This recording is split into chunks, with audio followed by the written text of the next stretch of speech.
Bonjour Monsieur le Président, donc nous allons au cours de cet entretien évoquer différentes étapes de votre carrière. Alors je commencerai par une question très simple. Qu'est-ce qui vous a poussé à devenir économiste?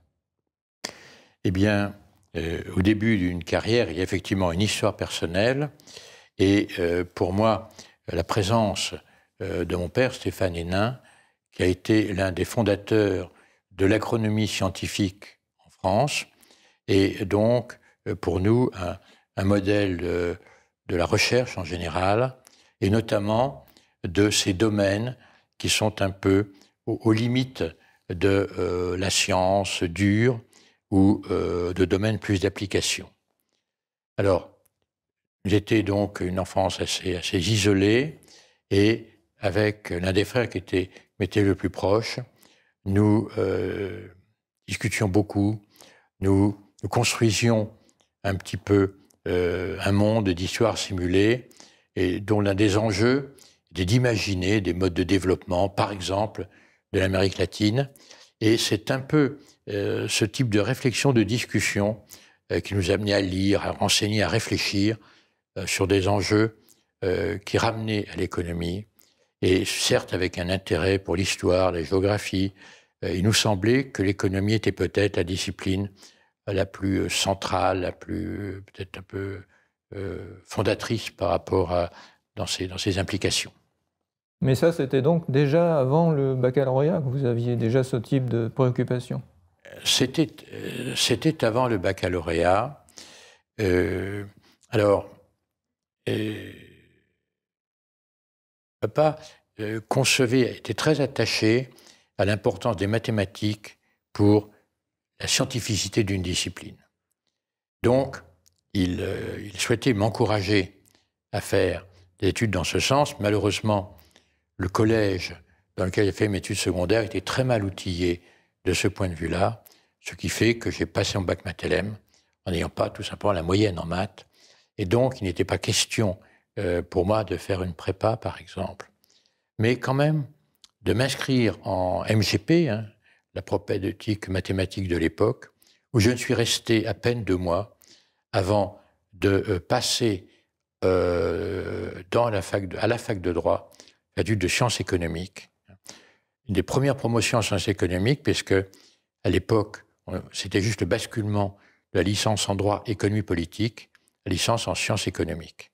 Et donc, c'est en novembre 1963, une date dont on se rappelle bien, puisque c'était l'assassinat du président Kennedy, que j'ai fait cette réorientation vers les sciences économiques proprement dites, en abandonnant ce détour par les mathématiques. Et donc vous avez connu l'ancienne faculté de droit, qui précédait évidemment la scission qui a eu lieu ensuite entre Paris 1 et Paris 2, et donc vous avez fait une partie de vos études à Assas. Alors, effectivement, Assas était à l'époque, on ne parlait pas de premier cycle, hein, mais était le lieu où se passaient les 2 premières années des licences en droit dans ces différentes options. Nous avions les mêmes cours, les mêmes professeurs que nos camarades juristes. J'ai eu par exemple le professeur Flour en droit privé, mais aussi Jean Marchal en économie politique, comme mes collègues juristes. Et ensuite, vous êtes orienté vers un DES, je crois. Alors, et vous avez pris quel type de sujet? Alors, en DES, si vous voulez, j'ai donc pris sujet d'économétrie, qui était ma dominante, et puis aussi un cours en finance, je ne sais pas exactement comment il s'appelait, qui était livré par le professeur Tabatoni, qui a eu une influence sur ma carrière à l'époque. Et alors, quand avez-vous décidé que vous seriez vraiment chercheur? Parce que l'économie, à l'époque, ne menait pas forcément vers la recherche. Alors, je crois, si vous voulez, qu'on peut partir de ce qu'a été vraiment mon projet, l'objectif que je me suis fixé. J'ai eu assez tôt cette conscience, enfin, essentiellement en 3e année. La première année, j'ai dit, elle avait été partagée avec un début en mathématiques. En 2e année, j'ai fait une certaine incursion dans les activités politiques. J'ai laissé tomber heureusement, j'ai eu du mal à tout mener de front. C'est mon 3e année que j'ai travaillé en économie, notamment des cours de Barre, mais aussi du professeur Henri Denis en histoire de la pensée. Mais ma perception, si vous voulez, des enseignements de la faculté de droit, c'est clairement que l'économie universitaire en France n'était pas d'un niveau international. Et ça me paraît un peu prétentieux de le dire, si vous voulez, mais j'ai senti que, en gros, mon job, mon objectif, ça serait de contribuer, si vous voulez, à combler ce trou. Alors, je pourrais dire un mot de ce qu'a été la reconnaissance des résultats dans cette 3e et 4e année de licence, que je trouve assez symbolique, assez représentative pour ma part. J'ai été les 2 fois lauréat du prix, la faculté délivrait des prix dans les grandes disciplines. J'ai été les 2 fois lauréat d'économie politique. Mais lauréat pour un 2e prix, le premier n'étant pas décerné. Ce qui veut dire à la fois une forme de reconnaissance et en même temps un certain manque, un certain inachèvement, si vous voulez. Et je crois que cette impression m'est restée durablement. Et donc l'engagement dans une thèse, ça s'est passé comment? Est-ce que c'est quelqu'un qui vous a suggéré un sujet ou est-ce que c'est vous qui avez décidé tout seul le sujet? Je crois que dans cet engagement pour l'économie, il vaut la peine d'évoquer au passage ma participation au comité de grève, puisque dans le cadre du comité de grève, j'ai été l'un des éléments actifs de la commission de réforme en sciences économiques. Et lorsque, le 14 juin 1968, je crois, il y a eu la présentation officielle du projet de réforme des études de sciences économiques présenté par le comité de grève, j'en ai été le rapporteur, si vous voulez. Donc, assez tôt, si vous voulez, par rapport à une carrière, étant encore étudiant, si vous voulez, j'étais déjà le porteur d'un projet dans ce domaine. Quelles étaient vos revendications, là, les principales revendications à l'époque? Alors, elles étaient à la fois, c'est une expression qui peut revenir assez souvent dans mes activités, à la fois ma préoccupation personnelle, d'ailleurs partagée quand même, partie de ma génération de scientificité, mais aussi bien sûr les objectifs du comité de grève en matière d'ouverture, de pluralisme. Et de pluridisciplinarité, ou c'était un mot qui n'était pas encore... Il était présent, mais peut-être d'une manière modeste. Il était présent peut-être pour relativiser la place du droit, parce qu'on ne pouvait pas couper le droit complètement, mais on voulait aussi dire que le droit n'était peut-être pas la seule discipline qui avait vocation à accompagner l'économie. Voilà.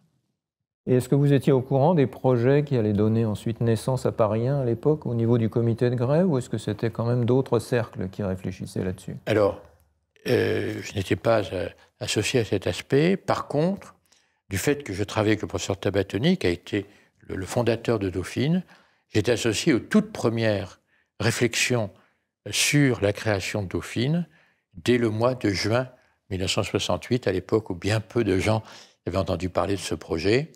J'aurais une participation ponctuelle à des activités scientifiques à Dauphine, mais je n'ai jamais envisagé de rejoindre cette institution. Et alors, quelles étaient les raisons de ces réticences? Plus intellectuel, si vous voulez. Ce projet managérial ne correspondait pas à mon intérêt pour les disciplines, plus centré sur l'économie, on va dire stricto sensu, pour ne pas aller plus loin. Et donc, ensuite, vous êtes engagé dans une thèse, je crois. Alors, je me suis engagé dans une thèse. Alors, je voulais un sujet, je dirais que c'est un peu fondamental.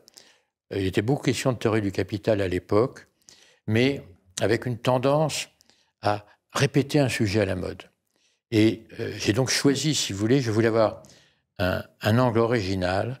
J'ai choisi cet éclairage de relations, au fond, capital, finance, avec une approche conceptuelle, un peu une espèce de fresque d'histoire de la pensée. Et j'ai dû faire ça assez rapidement, dans une activité assez partagée, puisque à l'époque, on faisait un gros travail d'études économétriques à l'ISEA avec Tabatoni. Je faisais des travaux dirigés avec 3 groupes au moment où un assistant à temps plein, s'il était assistant d'état-major, on n'avait que 2 groupes. Donc j'avais au moins pratiquement un demi-service d'enseignement, bonne part de service de chercheur, et j'ai fait ma thèse donc environ 2 ans.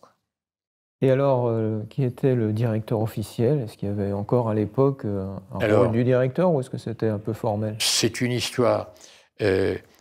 Mon directeur était le professeur Mouchez, qui a été choisi pour une raison, je le connaissais un peu, c'était quelqu'un d'intelligent et d'ouvert, mais je dois avouer que je l'ai choisi parce qu'il était un des seuls à ne pas être compatible avec à la fois Dauphine, l'équipe des économistes qui avait suivi Tabatoni à Dauphine et ceux qui étaient restés à Paris. Les relations étaient très tendues entre les autres, donc je ne voulais pas rompre, il fallait que je prenne quelqu'un de compatible avec les 2 côtés.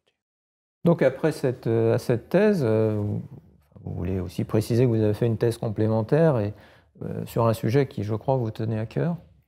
Oui, il s'agissait de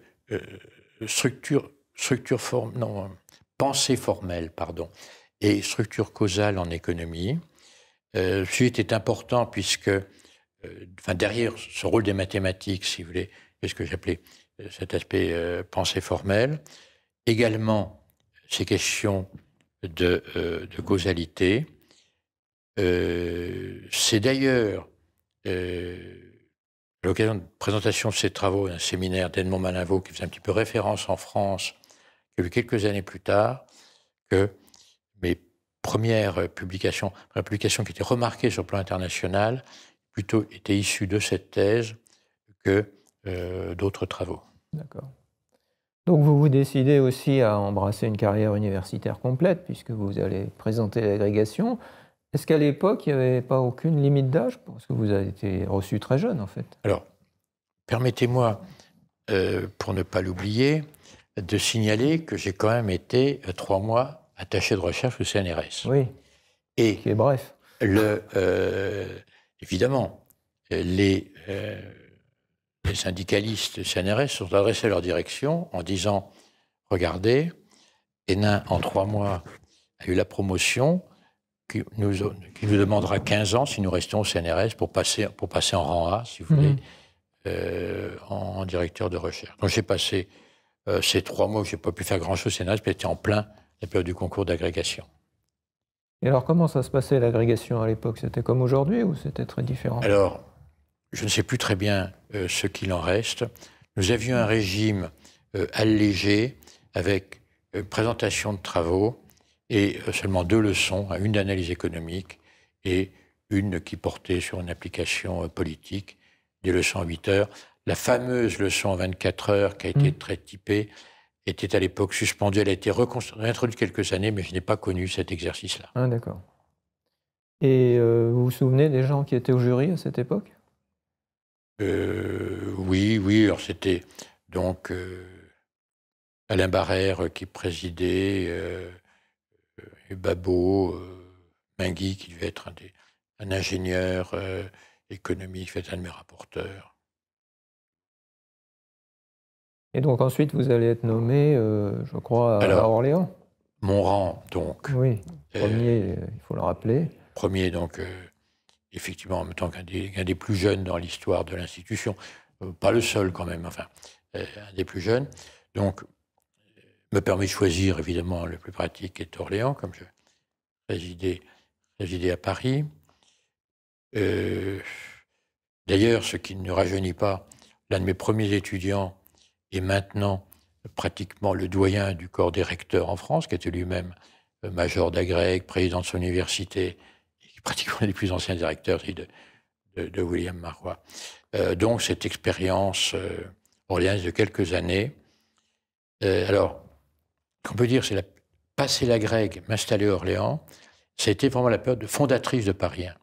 Donc, si vous voulez, j'ai un petit peu d'une histoire précédent Paris 1 et vais assez vite rejoindre cette activité, mais l'année cruciale 71-72, j'avoue que j'étais un petit peu occupé. Oui, et donc, bien sûr. je n'ai pas, j'ai pas eu l'occasion, si vous voulez, d'être partie prenante. Mais Orléans, c'était une université qui démarrait aussi, donc il devait y avoir pas mal de travail à faire. Oui, oui. C'était les débuts d'Orléans, quand même. C'était un peu démarré.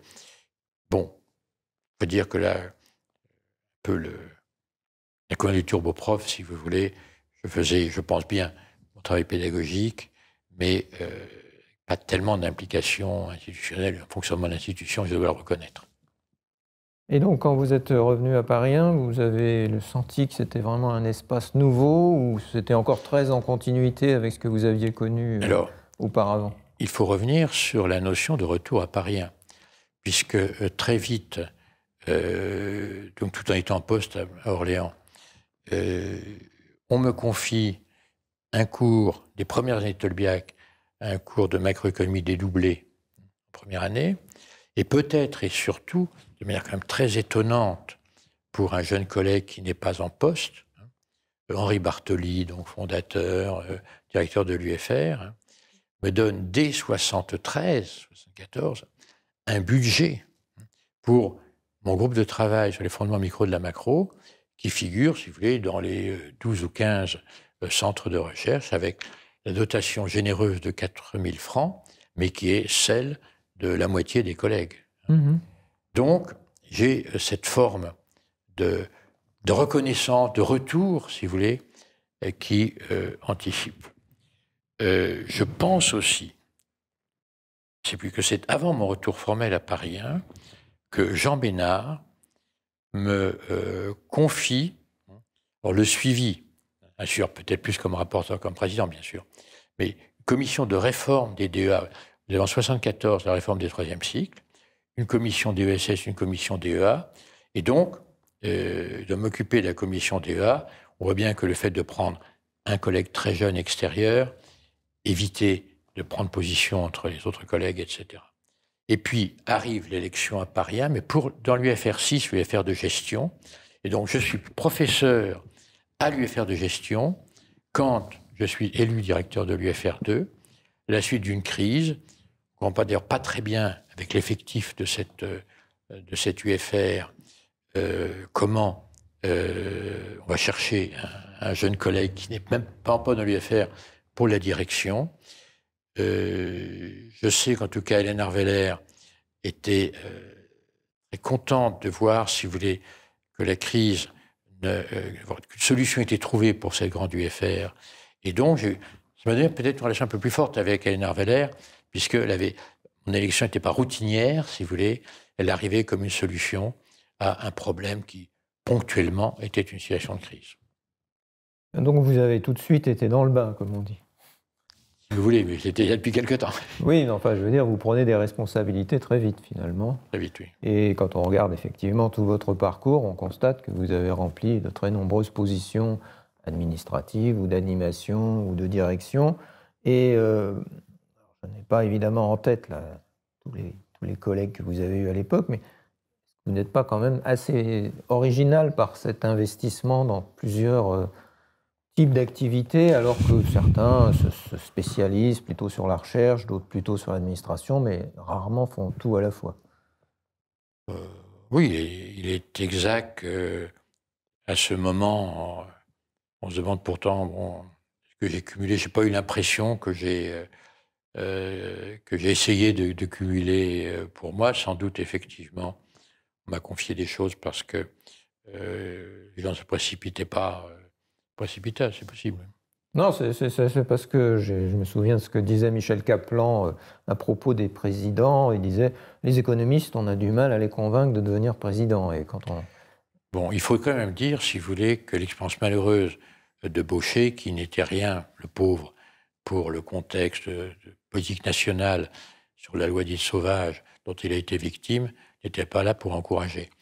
De même, si vous voulez, quelques années plus tard, quand mon collègue Xavier Greff, qui est un économiste authentique, a vu quand même une certaine coalition se porter sur le nom de son concurrent mathématicien, on ne peut pas dire que c'est un refus des économistes de participer au dispositif.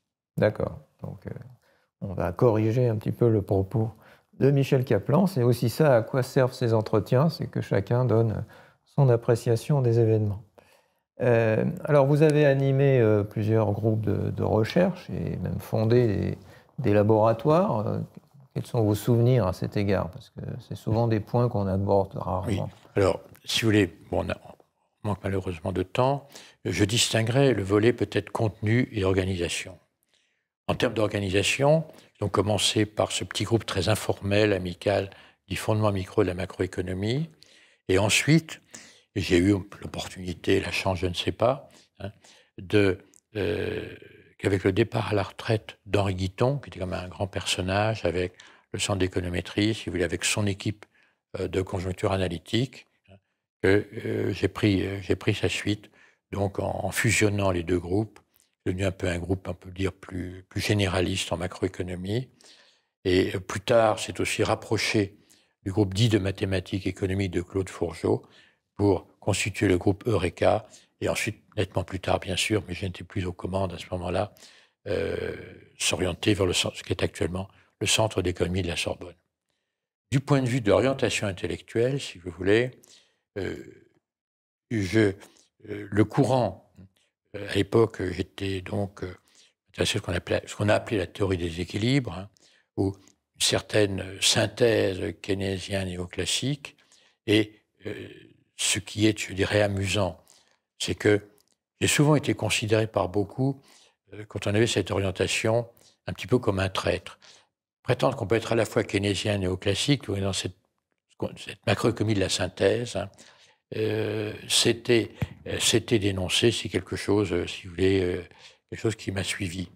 Et je voudrais quand même signaler, par rapport à cette incompréhension du milieu français, qu'au contraire, un des keynésiens américains qui a été le plus reconnu en Europe, et je dirais par la gauche européenne, à cause de sa proposition célèbre sur la taxation des mouvements financiers, James Tobin, hein, James Tobin qui était devenu un petit peu un ami, hein, m'a écrit un jour qu'il me félicitait pour le travail que je faisais pour développer en France les mainstream economics. Parce que, si vous voulez, pour un Américain progressiste à l'échelle américaine, si vous voulez, il n'y a pas d'opposition entre ce qu'on appelle les mainstream economics et des positions progressistes en termes de politique économique. On a une grande différence de culture.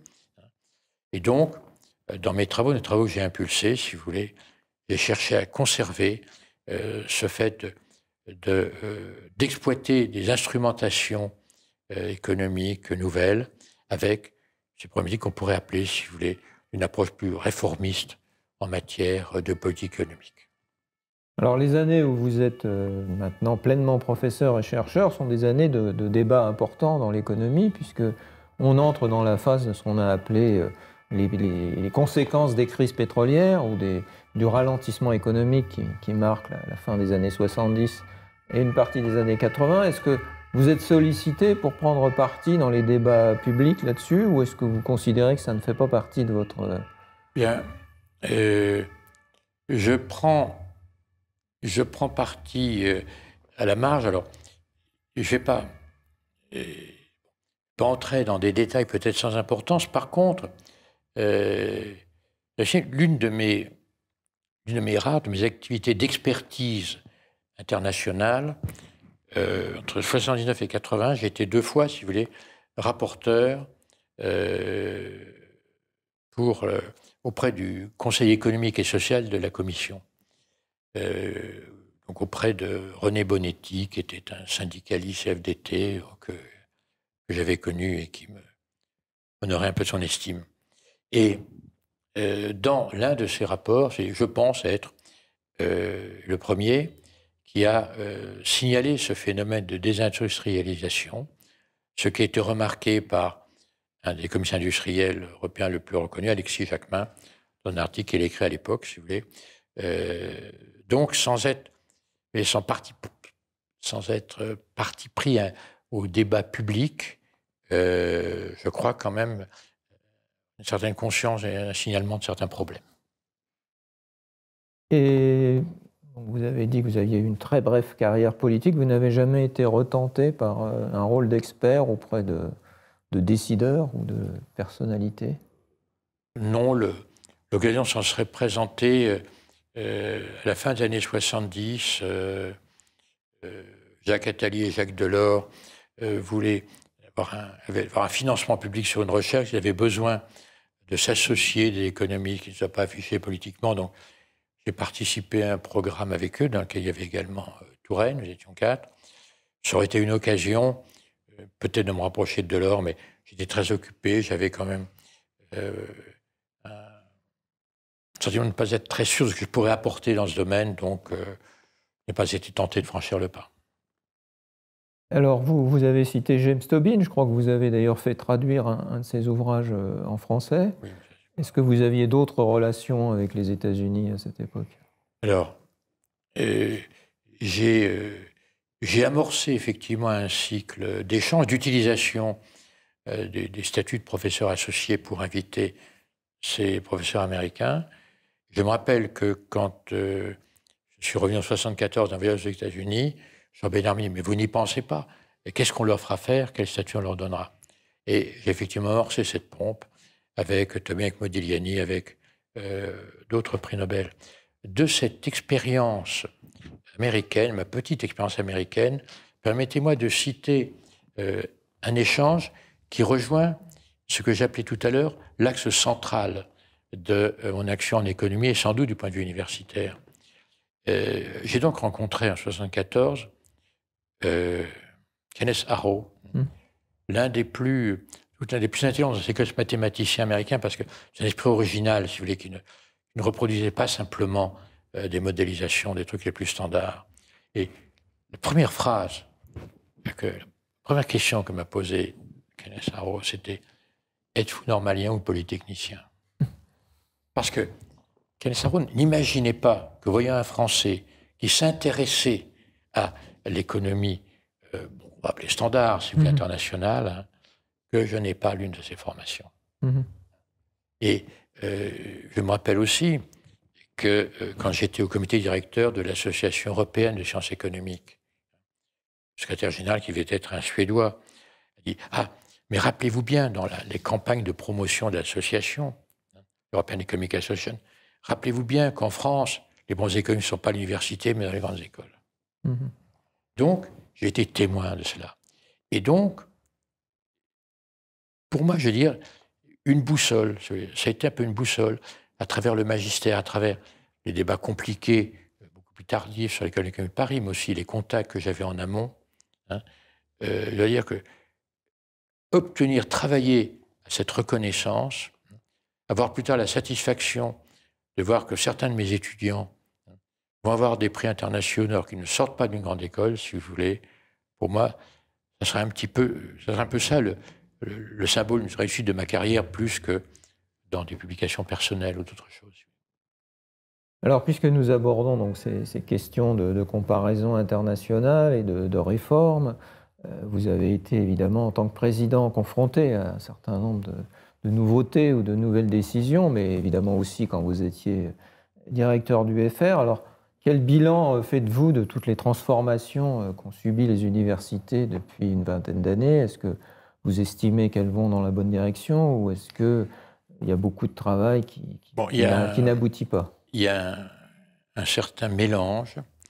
Je pense que la pression étudiante a peut-être conduit quand même à une certaine complaisance parfois. Et sur un plan plus pédagogique, si vous voulez, j'ai tendance à regretter un émiettement des enseignements. Mais émiettement dont je sais, j'ai bien vu, avec des responsabilités universitaires, qu'il est encore plus marqué chez vous, c'est une discipline de sciences humaines. Vraiment, avoir un cours sur un semestre, si vous voulez, 3 heures par semaine, pendant 12 semaines, on a l'impression qu'on peut communiquer quand même beaucoup plus, si vous voulez, que sur des échanges trop brefs. Puisque vous évoquez cette implication, je voudrais en profiter pour une expérience proche, mais légèrement différente. C'est donc, dans mon implication dans le processus de réforme. Dans les années 82-84, hein, je me trouve en phase avec le mouvement lancé à l'époque, Qualité de la science française, hein, lancé par Laurent Schwartz.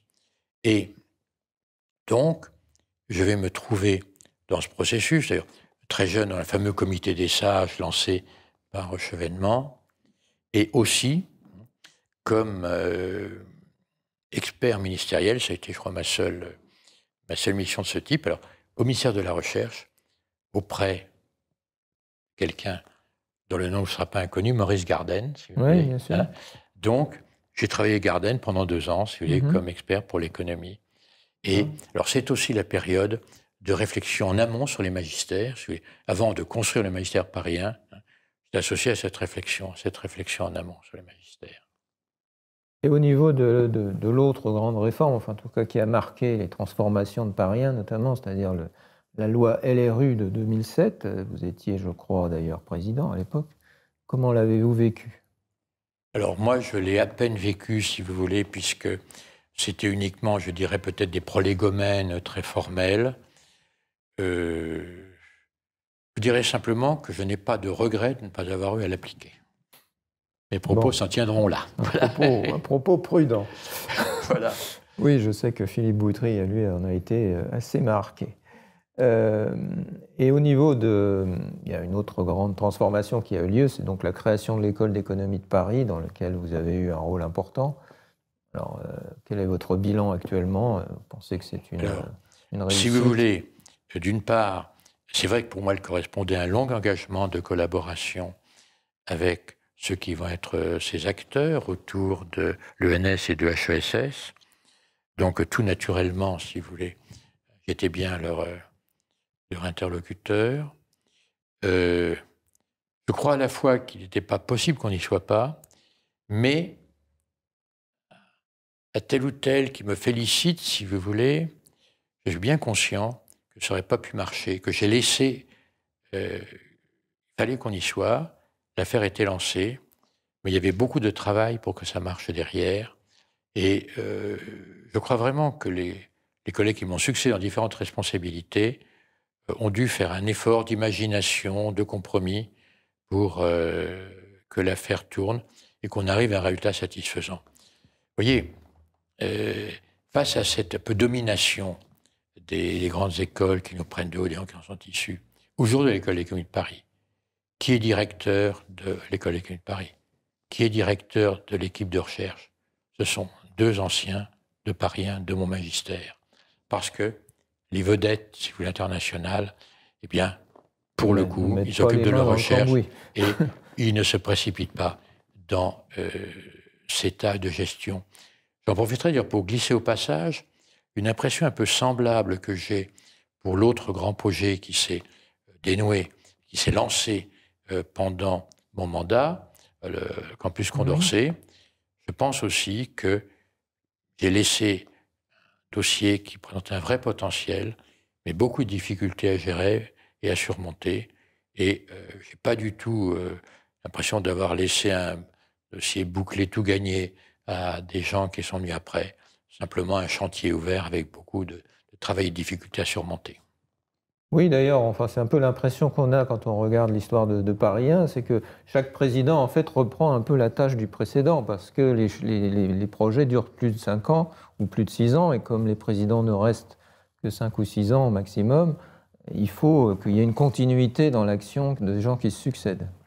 Alors, puisque implicitement on évoquait la question des locaux, j'ai un petit regret, c'est que Michel Kaplan se peut-être laissé trop rassurer par des contacts ministériels qui faisaient des promesses de bâtiments sur le campus Curie. Et je crois que Gégouzeau et Kaplan, peut-être, mais c'est difficile de penser à leur place, que peut-être il y aurait une opportunité au moment du lancement de la TGB, si vous voulez, entre la très grande bibliothèque et l'implantation de Paris 7. C'est peut-être là que imposer un grand projet de Paris 1 leur serait notamment changer les choses, c'est qu'on n'aurait pas pu être, permettez-moi l'expression, vidé du pôle qui s'appelait à l'époque Paris Centre Université. Et si vous me permettez une toute petite anecdote en forme de revendication, récemment, le regroupement Paris 5, Paris 7 a dû abandonner son titre un petit peu délirant d'Université de Paris. Ils ont donc choisi de s'appeler Université de Paris-Cité, mais ce titre, c'est moi qui l'avais proposé il y a bien longtemps, puisque les collègues, le presse était parti comme Paris-Centre, il leur avait dit, écoutez, Paris-Centre, c'est vraiment pas porteur, et faisant un peu mieux, Université Paris-Cité, c'était mieux. Eh bien, il y a un seul collègue d'ailleurs qui m'a mis un mail en disant, voilà, comme quoi les bonnes idées ne se perdent pas. Oui. Donc, je pense qu'on a peut-être à aborder la dernière partie de votre parcours, puisque, comme vous me l'avez dit en aparté tout à l'heure, vous ne vous considérez plus uniquement ou plus beaucoup comme un économiste. Donc, quelles sont maintenant vos orientations intellectuelles? Alors, effectivement, à l'élection comme président, j'ai constaté que je ne pouvais plus mener de front les travaux de recherche, donc je me suis occupé évidemment de terminer les thèses en cours et de boucler les papiers qui étaient soumis pour publication. Je dirais que cette dernière phase de mes travaux d'économie, j'ai consacré à des sujets qui, à mes yeux, faisaient sens. Ça a été la réforme des retraites, ça a été les raisons pour lesquelles la persistance de l'excès de pollution, ça a été, si vous voulez, l'idée assez amusante, quels sont les effets d'une protection du marché du travail sur le marché financier, parce que c'est déstabilisateur pas du marché financier. Donc, des questions qui étaient intéressantes, avec une certaine déception peut-être dans la puissance des instruments ou dans l'intérêt que l'on en tirait. Bon. Vient ensuite la présidence. Sortir de la présidence, de dire que, bon, en économie, en termes de recherche, les derniers travaux consistaient à être un peu un apporteur d'idées à des jeunes qui avaient l'instrumentation technique de modélisation. Bon. Évidemment, j'avais perdu ce contact, donc cette forme de production m'était exclue. J'aurais sans doute, il aurait été plus naturel qu'au lieu de faire un livre d'histoire militaire, je fasse un livre d'histoire de la macroéconomie dont je connaissais un certain nombre d'acteurs et pour lequel j'avais un intérêt large, si vous voulez, y compris pour des auteurs plus anciens ou pour Marx, etc. Et surtout, ne se sont pas présentés en particulier parce que les groupes de recherche occupant de cela étaient fermés, parce que les propositions d'enseignement que l'on faisait dans l'UFR à l'époque, un ancien président, c'était d'aller à Boulogne faire un cours d'initiation d'économie à des psychologues. Ce n'était pas très encourageant de revenir à l'UFR. Donc, j'ai fait ce choix de changer de discipline. Et ma première discipline d'orientation, bon, ça a été l'histoire, avec un gros ouvrage d'histoire militaire qui a eu une certaine reconnaissance de spécialistes. Évidemment, mon profil ne conduisait pas à une reconnaissance plus large. C'était sur le plan Schiffen, à l'origine de la guerre de 1914. Ensuite, j'ai continué un petit peu en histoire, notamment avec un blog plus technique. Et puis, j'ai eu l'occasion, avec Ahmet Insel, de reprendre une question plus systémique, économique et politique à la fois, sur ce modèle que nous avons appelé le national-capitalisme autoritaire, et en suivant les aspects plus politiques et stratégiques. Ça m'amène à avoir des publications récentes qui concernent un peu directement bien la guerre qui est actuellement en cours. Donc, effectivement, de manière pragmatique, un certain nombre de sujets qui tiennent aux sciences sociales, aux dimensions économiques, stratégiques, politiques, institutionnelles. Voilà.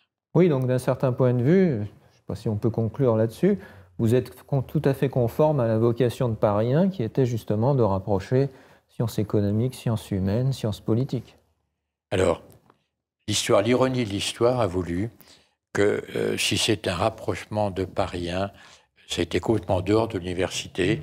J'avais bien quelques contacts avec ce collègue historien qui a lancé un peu ses programmes de recherche en histoire militaire, mais les thématiques en étaient trop lointaines. En économie, si vous voulez, le Centre d'économie de la Sorbonne a accepté effectivement d'héberger un document de travail. L'université, il a fallu que je construise un gros dossier bien formel pour pouvoir retrouver le titre de professeur émérite. J'ai reçu il y a 1 an un mail du service compétent du conseil scientifique qui m'a dit que l'arrêté de nomination comme professeur émérite était en préparation. Je n'ai jamais reçu. Donc, voilà. Si ça vous rassure, moi non plus, j'ai toujours pas reçu mon arrêté. Oui, donc je pense que finalement, vous avez parcouru tous les types d'activités qu'un professeur, qu'un président, qu'un chercheur peut avoir dans une vie, et en même temps, vous avez renouvelé votre inspiration. Donc je crois que vous pouvez être content finalement de votre existence scientifique. Effectivement, il y a vraiment cette idée forte, en 2 temps. D'abord pour l'économie, un peu des échanges d'enfance. Ensuite, comme étudiant, cette espèce d'objectif de restaurer un statut international pour l'économie universitaire en France. Ce sentiment d'un écart, si vous voulez, qui était choquant, un petit peu humiliant. J'ai cité 1 ou 2 épisodes, si vous voulez, dans ce sens. Et au passage, d'accepter pour faire cela, de prendre des responsabilités académiques qui pouvaient m'éloigner de cet objectif et dont je pense qu'elles pouvaient indirectement y contribuer. Merci. Merci à vous aussi.